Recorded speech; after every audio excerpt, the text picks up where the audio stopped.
Part 5. Choice versus coverage. After responsibility shifts to individuals, the system offers something in return. It offers choice.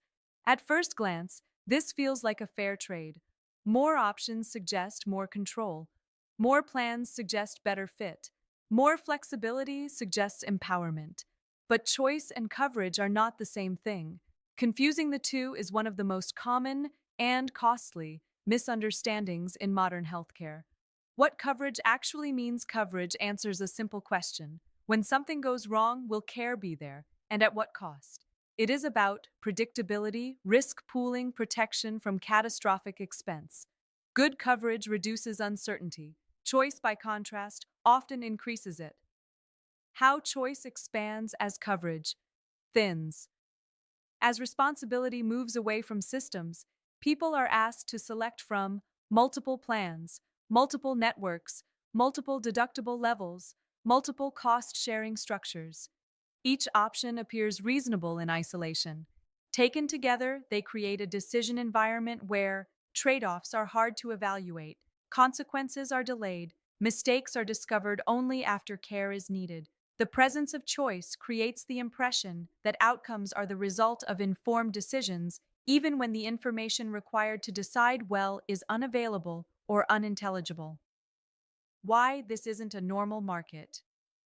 In most consumer markets, you can compare prices, you can test quality, you can change providers easily. Mistakes are reversible.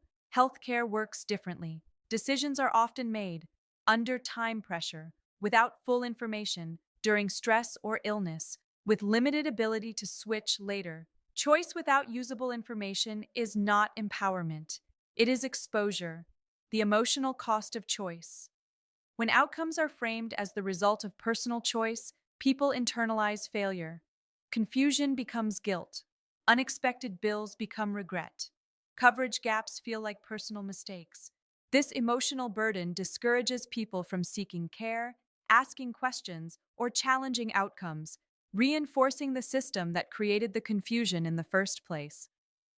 What to listen for going forward. When you hear health policy framed around expanding choice, it's worth asking, is coverage actually improving? Are risks being shared more broadly or pushed downward? Is guidance increasing along with options? Choice can coexist with strong coverage, but when choice replaces coverage, the difference matters. Setting up the next step. Once choice becomes the primary mechanism, the system begins to rely on an assumption that individuals can act as informed consumers. In the next part, we'll examine that assumption and why the idea of the fully informed healthcare consumer breaks down in practice. Next, Part 6. The myth of the informed consumer.